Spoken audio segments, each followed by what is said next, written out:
Basically একটা বিষয়ে আমার কাছে সবচেয়ে মানে ভালো লাগে এইটাই যে স্টান্ট রাইডার বা স্টান্ট একটা হচ্ছে যে শিল্প, এটা একটা ইন্ডাস্ট্রি বাংলাদেশে হতে পারে এবং যেই জায়গা থেকে আমরা সবাই মিলে একসাথে কাজ করতে পারি এবং তাদেরকে অবহেলা নয়, তাদেরকে খারাপ চোখে দেখা নয় বা তাদেরকে খারাপভাবে দেখার কোনো স্কোপ নাই, কারণ এটা একটা internationally recognised, it's a art, it's a industry. So এই ইন্ডাস্ট্রিকে আমরা চাইলে অনেক বড় করতে পারি, আবার চাইলে তাদেরকে আমরা নামিয়েও নিতে পারি। তো আমরা চাই যে ইন্ডাস্ট্রিটা আরও বড় হোক, আরও ভালো ভালো স্টান্ট রাইডার আসুক এবং দেশের বাইরে তারা কম্পিটিশন করুক এবং ইন্টারন্যাশনাল ট্রাকে তারা কাজ করুক। এবং আমরা সবাই মিলে চাই যে বাংলাদেশেও এ ধরনের একটা ট্রাক হোক যেখানে তারা ফ্রিলি কাজ করতে পারবে এবং কোনো ধরনের হ্যাসেল ফ্রি, এবং গভর্নমেন্ট থেকেও তারা যেন ভালো সাপোর্টটা পায়। আমরা সবসময় তাদেরকে সাপোর্ট করি, কিন্তু তার আগে সবার আগে আমাদের প্রয়োজন সেফটি ফার্স্ট, অর্থাৎ সেফটি অ্যান্ড সিকিউরিটি ফার্স্ট। আমরা হেলমেট পরবো, প্রপার গিয়ার পরবো, লেগ গার্ড এবং হ্যান্ড প্রোটেকশন থেকে শুরু করে হ্যান্ড গ্রিপ সব কিছু পরে ইচ অ্যান্ড এভরিথিং নিয়ে আমরা স্টান্ট শুরু করব। এবং এইভাবে যদি করা হয় এবং প্রপার সেফটি নিয়ে যদি করা হয় তাহলে কারোর কোনো দ্বিমত নাই। আমরা চাই যে এরকম একটা ফাঁকা গ্রাউন্ড থাকুক, এই গ্রাউন্ডগুলোতে কাজ করবে যেখানে কোনো নয়েজ নাই, যেখানে কোনো ধরনের পাবলিক হ্যাসেল নাই, সেই জায়গাটা আমরা কাজ করতে চাই এবং ভাইয়াদের সাথে কিছু কথা বলতে চাই। তো কী অবস্থা, আপনার কতদিন ধরে স্টান্ট করছেন ভাইয়া? আমরা এক একজন টাইম লেভেল আগে ছুটির দিনে এসে তারা প্র্যাকটিস করে এই 300 ফিটের এই হেলিপ্যাড গ্রাউন্ডে, এবং সেখানে আছে আমাদের সেতু ভাই আছে। সেতু ভাই the founder of road Riders. ভাই কেমন আছেন? আলহামদুলিল্লাহ ভালো আছি। হ্যাঁ, রোড রাইডার্স আসলে কত সালে প্রতিষ্ঠিত হবে, কিভাবে বেসিক্যালি যাত্রাটা শুরু? রাইডার্স আরআরজেড শুরুটা 2012-তে, বাট বাংলাদেশের স্টান্ট বেসিক্যালি 2007-8-9 থেকেই হচ্ছে। বাট আমরা যখন 2012-তে এই টিমটা ক্রিয়েট করি তখন আমরা ভাবি যে যেহেতু ইন্টারন্যাশনালি এটা একটা এক্সট্রিম স্পোর্ট হিসেবে এস্টাবলিশ, আমাদের পাশের দেশেই হচ্ছে, তো আমরা কেন না ট্রাই করি। তো আসলে আমরা প্রথম থেকেই সেফটি নিয়ে খুব কনসার্ন, সেফটি নিয়ে এই সেফটিটা যেন শুধুমাত্র আমাদের মধ্যে না, বাইকারদের মধ্যেও একটা জিনিস ডেভেলপ হয়, যার কারণে আসলে সেফটি নিয়ে প্রথম থেকেই আমরা একটু কাজ করার চেষ্টা করি। বাট আমরা ভুল করতে করতে শিখতে পারছি যে আসলে শুধুমাত্র মোটর বাইক স্টান্ট বা কোনো এক্সট্রিম স্পোর্ট না, আপনি নর্মালি যদি ক্রিকেট খেলতে যান, সাকিব আল হাসান যত ভালো ব্যাটিংই করুক না কেন, ওটা যদি প্যাট ছাড়া আপনি নামান এটা রিস্কি। আউটডোর এক্সট্রিম স্পোর্ট হোক, আউটডোর সব ধরনের স্পোর্টের সেফটি জরুরি। তো মেইন ফ্যাক্ট হচ্ছে যে মোটর বাইক স্টান্টটাও একটা এক্সট্রিম স্পোর্টস, একটা আউটডোর স্পোর্ট। তো আউটডোর স্পোর্ট মানেই সেফটি দরকার।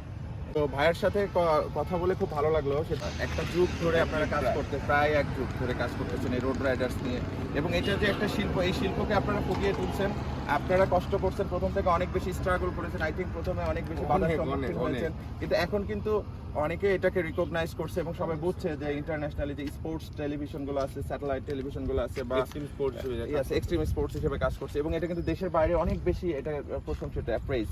এবং আমরাও চাই যে আপনারা ভালো করেন এবং সেফটি ফার্স্ট, এবং আপনাদের দেখে সবাই শিখুক যে না, সেফটি নিয়ে কাজ করলে এবং একটা নির্দিষ্ট পারফেক্ট প্লেসে যদি কাজ করা যায় সেই জায়গাটায় কোনো ঝামেলা নাই।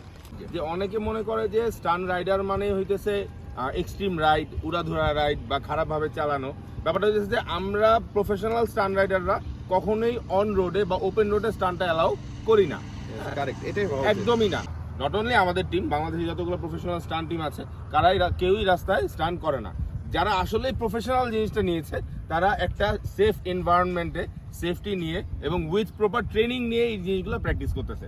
আজকে ক্রিকেট যদি আপনি গুলশানের মোড়ে যদি ক্রিকেট খেলানো শুরু করেন, definitely it is not safe. হ্যাঁ, এক্স্যাক্টলি। তাই বলে কিন্তু ক্রিকেট ইলিগাল না, ক্রিকেট খেলার আলাদা একটা জায়গা আছে, হ্যাঁ গ্রাউন্ড আছে, ওই গ্রাউন্ডে খেলতে হবে।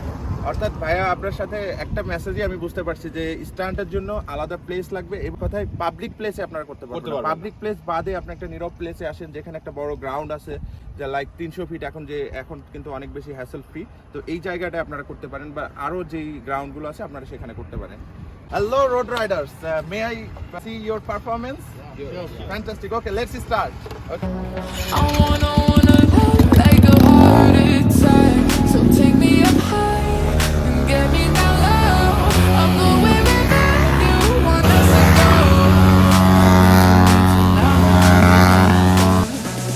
I wanna love like a heart attack.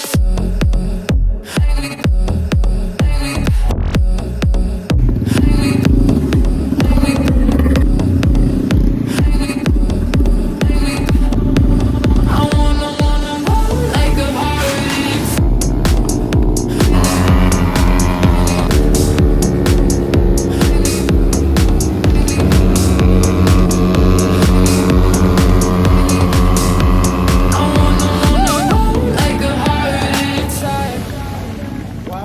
Amazing brother, it's a thrilling. That means মানে আমার কম্পন দিচ্ছিল ভিতরে।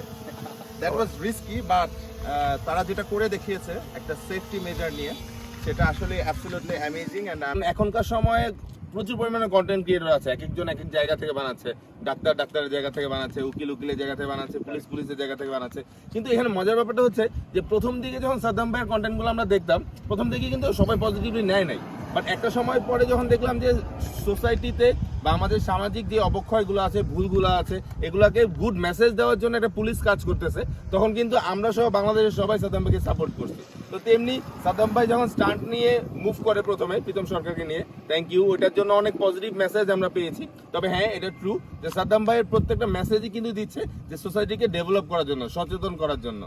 পুলিশ জনগণের বন্ধু, কিন্তু সবাই কিন্তু সাহস পায় না, এক্স্যাক্টলি সাহস পায় না। এখন সাহস নেই, আপনারা হেল্প চান, আপনারা এগিয়ে আসুন, পুলিশ আপনাদের সামনে এগিয়ে আসবে ইনশাআল্লাহ। Exactly police should be the friend of the people. So মানুষের বন্ধু, এই কথাটা আমরা প্রমাণ করতে চাই। সেই সেফটির জায়গাটা যদি ঠিক থাকে, আমাদের প্রপার প্লেস যদি ঠিক থাকে, আমাদের গ্রাউন্ড যদি ঠিক থাকে, এটাও একটা স্পোর্টস, তাই সেটা আমরা মেনে নিব এবং আমরা সবাই মিলে একসাথে কাজ করব, হাতে হাত রেখে বাংলাদেশকে এগিয়ে নিব ইনশাআল্লাহ।